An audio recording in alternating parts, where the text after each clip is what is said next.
Hello and welcome to another episode where we attempt to fall asleep, but we succeed because we have the help of Habibi Spice, aka me. Tonight we are going to be reading more Stephen King, which, if you have not seen the first video where I read Stephen King, then go watch it first because I said so. If you have seen that video, then we are going to be reading chapter 2 from the first book of The Green Mile by Stephen King. Okay, apologies. Apparently, it was chapter 3 that we are going to be reading. You're going to have you some trouble with Percy, Harry said as we walked back up the hall and into my office. Dean Stanton, sort of my third in command. We didn't actually have such things. A situation Percy Wetmore would have fixed up in a flash was sitting behind my desk. He barely looked up as we came in, just gave his little glasses a shove with the ball of his thumb and dived back into his paperwork. I've been having trouble with that Peckerwood since the day he came here, I said, gingerly, pulling my pants away from my crotch and wincing. Okay. Did you hear what he was shouting when he brought that big galoot down? Couldn't very well not, Harry said. I was there, you know. I was in the John and heard it just fine, Dean said. He drew a sheet of paper to him, held it up in the light so I could see there was a coffee ring as well as typing on it, and then tossed it in the wastebasket. Dead man walking. Must have read that in one of those magazines he likes so much. And he probably had. Percy Wetmore was a great reader of Argosy and Stag and Men's Adventure. There was a prison tale in every issue, it seemed, and Percy read them avidly, like a man doing research. It was like he was trying to find out how to act, and though the information was in those magazines, and thought the information was in those magazines. He'd come just after we did Anthony Ray, the hatchet killer, and he hadn't actually participated in an execution yet, although he'd witnessed one from the switch room. He knows people, Harry said. He's connected. You'll have to answer for sending him off the block, and you'll have to answer even harder for expecting him to do some real work. I don't expect it, I said, and I didn't, but I had hopes. Bill Dodge wasn't the sort to let a man just stand around and do the heavy looking on. I'm more interested in the big boy for the time being. Are we going to have trouble with him? Harry shook his head with decision. He was quiet as a lamb at court down there in Trappingus County, Dean said. He took his little rimless glasses off and began to polish them on his vest. Of course, they had more chains on him than Scrooge saw on Marley's ghost, but he could have kicked up Dickens if he'd wanted. That's a pun, son. I know, I said, although I didn't. I just hate letting Dean Stanton get the better of me. A big one, ain't he? He is, I agreed. Monstrous big. Probably have to crank old Sparky up to super bake to fry his ass. Don't worry about old Sparky, I said absently. He makes the big ones little, very southern. Dean pinched the sides of his nose, where there was a couple of angry red patches from his glasses, and nodded. Yup, he said. Some truth to that, all right. I asked, do either of you know where he came from before he showed up in Tefton? It was Tefton, wasn't it? Yep, Dean said. Tefton, down in Trappingus County. Before he showed up there and did what he did, no one seems to know. He just drifted around, I guess.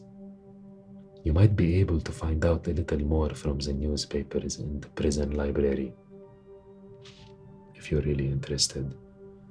They probably won't get around to moving those until next week, he grinned.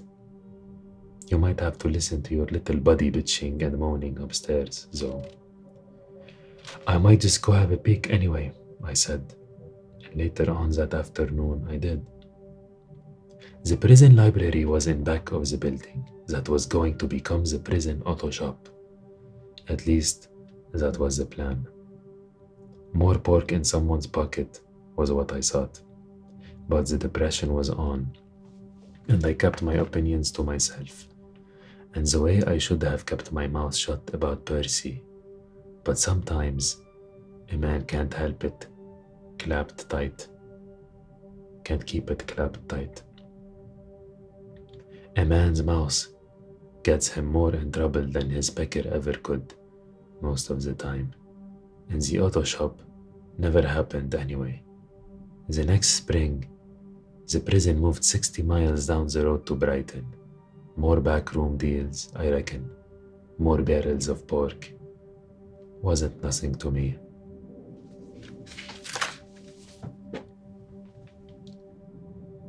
Administration had gone to a new building on the east side of the yard.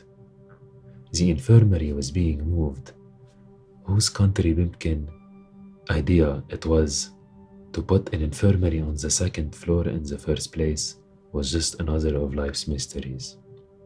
The library was still partly stocked, not that it ever had much in it, and standing empty. The old building was a hot clapboard box kind of shouldered in between A and B blocks. Their bathroom backed up on it, and the whole building was always swimming with this vague pissy smell, which is probably the only good reason for the move. The library was L-shaped, and not much bigger than my office. I looked for a fan, but they were all gone. It must have been 100 degrees in there, and I could feel that hot throb in my groin when I sat down. Why are you horny in a library, Habib? I know that's absurd considering the region we're talking about here, but it's the only thing I could compare it to. It got a lot worse during and just after taking a leak. Oh right, he has the infection, which I had done just before walking over. There was one other fellow there after all, a scrawny old trusty named Gibbons, dozing away in the corner with a Wild West novel in his lap, and his hat pulled down over his eyes. The heat wasn't bothering him, nor were the grunts, thumps, and occasional curses from the infirmary upstairs, where it had to be at least 10 degrees hotter, and I hoped Percy Wetmore was enjoying it. I didn't bother him either, but went around to the short side of the L, where the newspapers were kept. I thought they might be gone along with the fans, in spite of what Dean had said. They weren't, though, and the business about the Detterick twins was easily enough looked out. It had been front-page news from the commission of the crime in June, right through the trial in late August and September. Soon I had forgotten the heat and the thumps from upstairs and old Gibbons' wheezy snores. The thought of those little 9-year-old girls, their fluffy heads of blonde hair and their engaging Bobsy twins' smiles, in connection with Coffey's hulking darkness, was unpleasant but impossible to ignore. Given his size, it was easy to imagine him actually eating them, like a giant in a fairy tale. What he had done was even worse, and it was a lucky thing for him that he hadn't just been lynched right there on the riverbank. If that was, you considered waiting to walk the Green Mile and sit in old Sparky's lap. Lucky. Chapter 4. King Cotton had been deposed in this house 70 years before all these things happened and would never be king again. But in those years of the 30s, it had a little revival. There were no more cotton plantations, but there were 40 or 50 prosperous cotton farms in the southern part of our state. Klaus Detterich owned one of them. By the standards of the 1950s, he would have been considered only a rung above shirt-tail poor. But by those of the 30s, he was considered well-to-do because he actually paid his store bill in cash at the end of most months, and he could meet the bank president's eyes if they happened to pass on the street. The farmhouse was clean and commodious. In addition to the cotton, there were the 2 C's, chickens and a few cows. I have another C if you want. He and his wife had 3 children, Howard, who was 12 or thereabouts, and the twin girls, Cora and Kate, or Cassie. On a warm night in June of that year, the girls asked for and were given permission to sleep on the screen-enclosed side porch, which ran the length of the house. This was a great treat for them. Their mother kissed them goodnight just shy of 9, when the last light had gone out of the sky. It was the final time she saw either of them, until they were in their coffins, and the undertaker had repaired the worst of the damage. Country families went to bed early in those days. Soon it was dark under the table, my own mother sometimes said, and slept soundly. Certainly, Klaus, Marjorie, and Howie Detterich did on the night the twins were taken. Klaus would almost certainly have been wakened by Bowser, the family's big old half-breed collie, if he had barked, but Bowser didn't. Not that night, not ever again. Klaus was up at first light to do the milking. The porch was on the side of the house away from the barn, and Klaus never thought to look in on the girls. Bowser's failure to join him was no cause for alarm, either. The dog held the cows and the chickens alike in great disdain, and usually hid in his doghouse behind the barn when the chores were being performed, unless called, and called energetically at that. So he woke up, he went to milk. The dog not being there was not something out of the ordinary. Marjorie came downstairs 15 minutes or so after her husband had pulled on his boots in the mudroom and tramped out of the barn to the barn. She started the coffee, then put bacon on to fry. The combined smells brought Howie down from his room under the eaves, but not to the girls from the porch. She sent Howie out to fetch them as she cracked eggs into the bacon grease. Klaus would want girls to go out to get fresh ones as soon as breakfast was over. Except, no breakfast was eaten in the Detterich house that morning. Howie came back from the porch, white around the gills, and with his formerly sleepy puffy eyes now wide open. "They're gone," he said. Marjorie went out onto the porch, at first more annoyed than alarmed. She said later that if she had supposed anything, that the girls had decided to take a walk and pick flowers by the dawn's early light. That or some similar green girl foolishness. One look, and she understood why Howie had been white. She screamed for Klaus, shrieked for him, and Klaus came on the dead run, his work boots whitened by the half-full pail of milk he had spilled on them. What he found on the porch would have jellied the legs of the most courageous parent. The blankets in which the girls would have bundled themselves as the night drew on and grew colder had been cast into one corner. The screen door had been yanked off its upper hinge and hung drunkenly out into the dooryard. And on the boards of both the porch and the steps beyond the mutilated screen door, there were spatters of blood. Marjorie begged her husband not to go hunting after the girls alone, and not to take their son if he felt he had to go after them.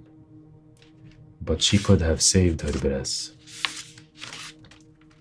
He took the shotgun he kept mounted in the mudroom high out of the reach of little hands, and gave Howie the .22 they had been saving for his birthday in July.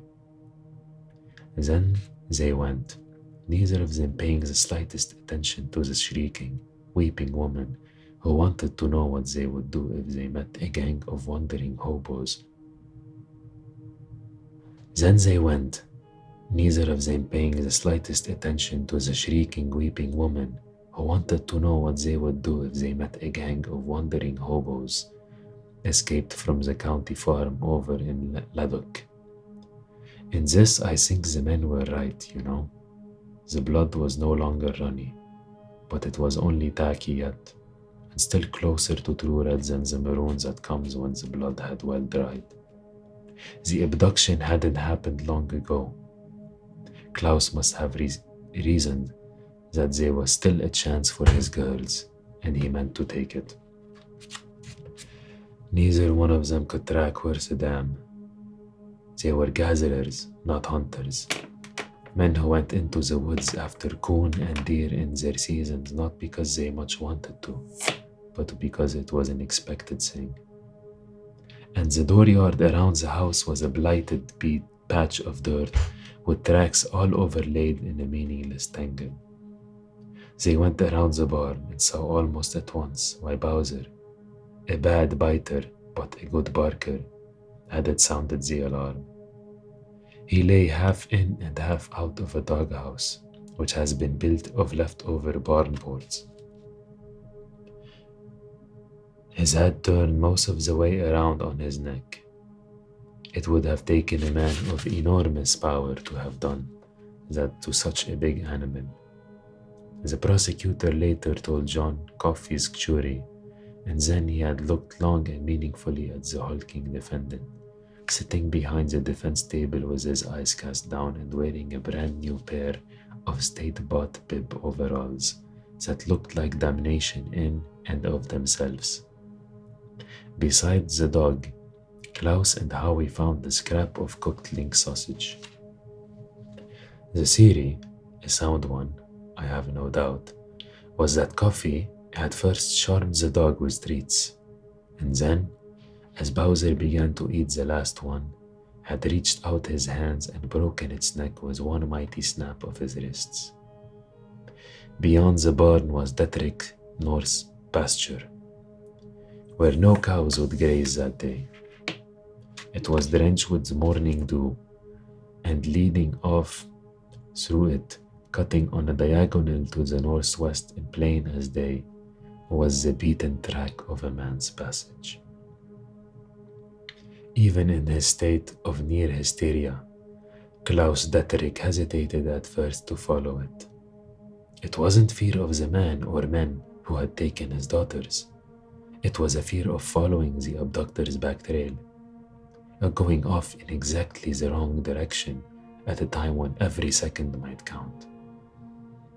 How he solved that dilemma by plucking a shred of yellow cotton cloth from a bush growing just beyond the edge of the dooryard. Klaus was shown his same scrap of cloth as he sat on the witness stand and began to weep as he identified it as a piece of his daughter Cassie's sleeping shorts. 20 yards beyond it, hanging from the jutting finger of a juniper shrub, they found a piece of faded green cloth that matched the nightie Cora had been wearing when she kissed her ma and pa goodnight. Ya haram. The Detricks, father and son, set off at a near run with their guns held in front of them, as soldiers do when crossing contested ground under heavy fire. If I wonder at anything that happened that day, it is that the boy, chasing desperately after his father, never fell and put a bullet in Klaus Derrick's back. The farmhouse was on the exchange, another sign to the neighbors that the Detericks were prospering, at least moderately, in disastrous times, and Marjorie used Central to call as many of her neighbors that were also on the exchange as she could, telling them that the disaster which had fallen like a lightning stroke out of a clear sky, knowing that each call would produce overlapping ripples like pebbles tossed rapidly into a stilly pond. Then she lifted the handset one last time and spoke those words that were almost a trademark of the early telephone systems of that time, at least in the rural South.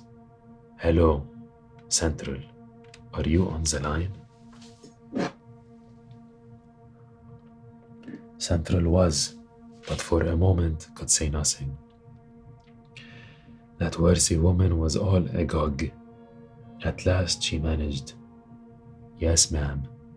Miss Deterick, I sure am. Oh, dear sweet blessed Jesus. I'm praying right now that your little girls are all right." "Yes, thank you," Marjorie said. "But you tell the Lord to wait long enough for you to put me through the High Sheriff's office down Tefton, all right?" The Trappingus County High Sheriff was a whiskey-nosed old boy with a gut like a washtub and a head of white hair so fine it looked like pipe cleaner fuzz. I knew him well. He'd been up to Cold Mountain plenty of times to see what he called his boys off into the great beyond. As execution witnesses sat in the same folding chairs you've probably sat in yourself a time or two, at funerals or church suppers or Grange bingo.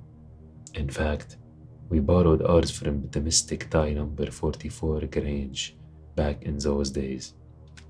And every time Sheriff Homer Kribus sat down in one, I waited for the dry crack that would signal collapse. I dreaded the days and hoped for it, both at the same time. But it was a day that never came. Not long after, he had a heart attack in his office, apparently while screwing a 17-year-old black girl named Daphne Shortcliffe. There was a lot of talk about that, with him always sporting his wife and 6 boys around, so prominent come election time. Those were the days when, if you wanted to run for something, the saying used to be Baptist or be gone. But people love a hypocrite, you know? They recognize one of their own. And it always feels so good when someone gets caught with his pants down and his dick up, and it isn't you. Besides being a hypocrite, he was incompetent. The kind of fellow who'd get himself photographed petting some lady's cat when it was someone else's. Deputy Rob McGee, for instance, who'd actually risk a broken collarbone by going up the tree where Mistress Pussycat was and bringing her down. McGee listened to Marjorie Deterick babble for maybe 2 minutes, then cut her off with 4 or 5 questions, quick and curt, like a trained fighter's flicking little jabs to the face, the kind of punches that are so small and so hard that the blood comes before the sting. When he had answers to these, he said, "I'll call Bobo Marchant. He'd got dogs. You stay put, Miss Detrick. If your man and your boy come back, make them stay put too. Try, anyway." Her man and her boy had, meanwhile, followed the track of the abductor 3 miles from the north to the northwest. But when his trail ran out of the open fields and into piney woods, they lost it. They were farmers, not hunters. Okay, we understand.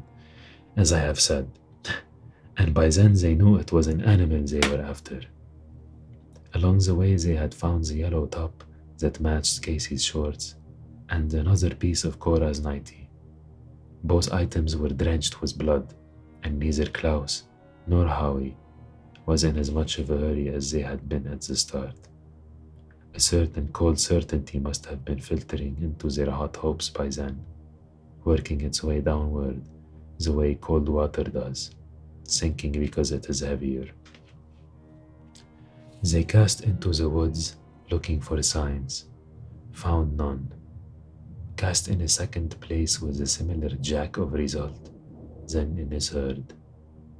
This time they found a fantail of blood splashed across the needles of a loblolly pine.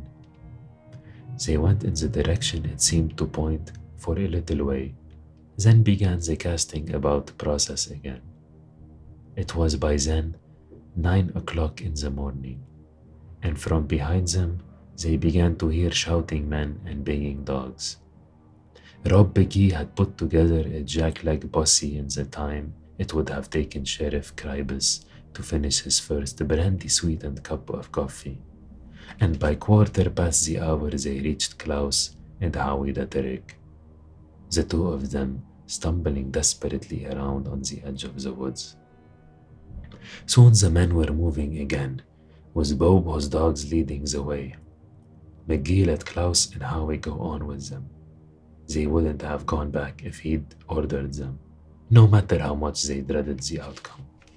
And McGee must have seen that, but he made them unload their weapons.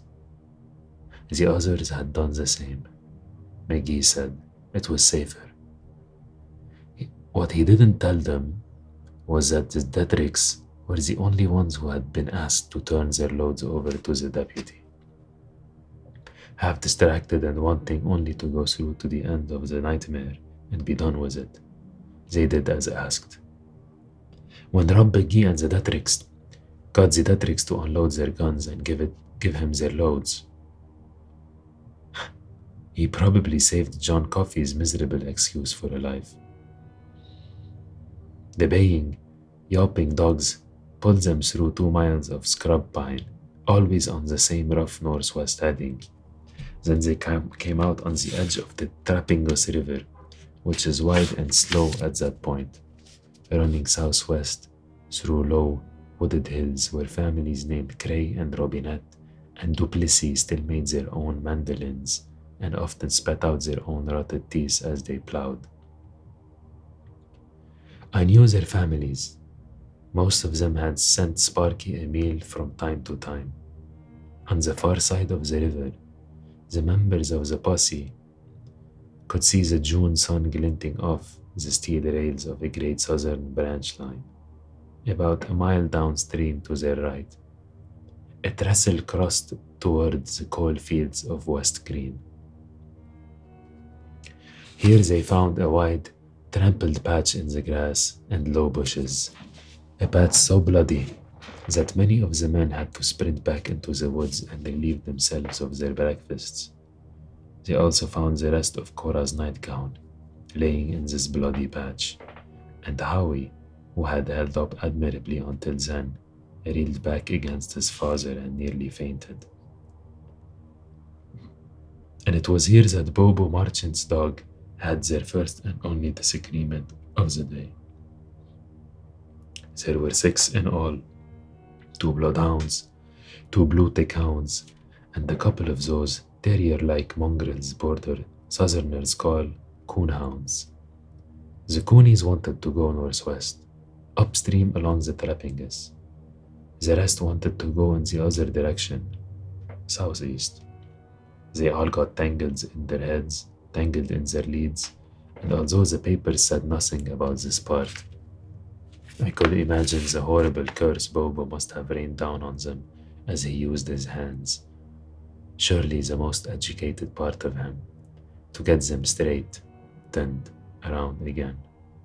I have known a few hound dog men in my time, and it's been my experience that, as a class, they run remarkably true to type. Bobo short-leashed them into a pack, Xander and Cora Dietrich's torn nightgown under their noses, to kind of remind them what they were doing out on a day when the temperature would be in the mid-90s by noon, and the nauseums were already circling the heads of the posse men in clouds. The Coonies took another sniff, decided to vote the straight ticket, and off they all went downstream in full cry. It wasn't but 10 minutes later when the men stopped, realizing they could hear more than just the dogs. It was a howling rather than a baying, and the sound no dog had ever made, not even in its dying extremities. It was a sound none of them had ever heard anything make, but they knew right away, all of them, that it was a man. So they said, and I believed them. I think I would have recognized it too. I have heard men scream just that way, I think, on their way to the electric chair. Not a lot, but a few. Usually the ones who believed in hell was a real place, and know it is waiting for them at the end of the Green Mile. Bobo short-leashed his dogs again. They were valuable, and he had no intention of losing them in the psychopath's howling and gibberish just downs yonder. The other men reloaded their guns and snapped them closed. That howling had chilled them all and made the sweat under their arms and running down their backs feel like ice water. When men take a chill like that, they need a leader if they are to go on, and Deputy McGee led them. He got out in front and walked briskly. I bet he didn't feel very brisk right then though, to a stand of alders that jutted out of the wood on the right, with the rest of them trundling along nervously about 5 paces behind. He paused just once, and that was to motion the biggest man among them, Sam Hollis, to keep near Klaus Dietrich. On the other side of the alders there was more open ground stretching back to the woods on the right. On the left was the long, gentle slope of the river bank. They all stopped where they were, thunderstruck. I think they would have given a good deal to unsee what was before them, and none of them would ever forget it. It was the sort of nightmare, bald and almost smoking in the sun, that lies beyond the drapes and furnishings of good and ordinary lives. Church suppers, walks along country lanes, honest work, love kisses in bed. They saw what sometimes grins behind the smile. Sitting on the riverbank in a faded, blood-stained jumper was the biggest man any of them had ever seen, John Coffey. His enormous, splayed-toed feet were bare. On his head, he wore a faded red bandana, the way a country woman would wear a kerchief into church. Gnats circled him in a black cloud. Curled in each arm was the body of a naked girl. Their blonde hair, once curly and light as milkweed fluff, was now matted to their heads and streaked red. The man holding them sat bawling up at the sky like a moonstruck calf, his dark brown cheeks slicked with tears, his face twisted in a monstrous cramp of grief. He drew breaths in hitches, his chest rising until the snaps holding the straps of his jumper were strained, and then let that vast catch of air out in another one of those howls. So often you read in the paper that the killer showed no remorse, but that wasn't the case here. John Coffey was torn open by what he had done, but he would live. The girls would not. They had been torn open in a more fundamental way. No one seemed to know how long they stood there, looking at the howling man who was, in his turn, looking across the great still plate of the river at the train on the other side, storming down the tracks toward the trestles that crossed the river. It seems they looked for an hour or forever, and yet the train got no farther along. It seemed to storm only in one place, like a child doing a tantrum, and the sun did not go behind the cloud, and the sight was not blotted from their eyes. It was there before them, as real as a dog bite. The black man rocked back and forth. Cora and Casey rocked with him like dolls in the arms of a giant. The blood-stained muscles in the man's huge bare arms flexed and relaxed, flexed and relaxed, flexed and relaxed.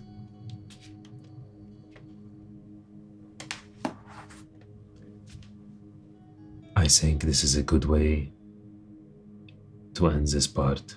There is still a couple of pages left in this chapter. But they found John Coffey with the bodies, and what happens next shall remain a mystery for now. What a better story to read before bed. I bet that you, if you have not read this book, are wondering what happens next. But knowing the character of John Coffey so far, he is a remorseful murderer, and I do not think they would have trouble taking him in from here.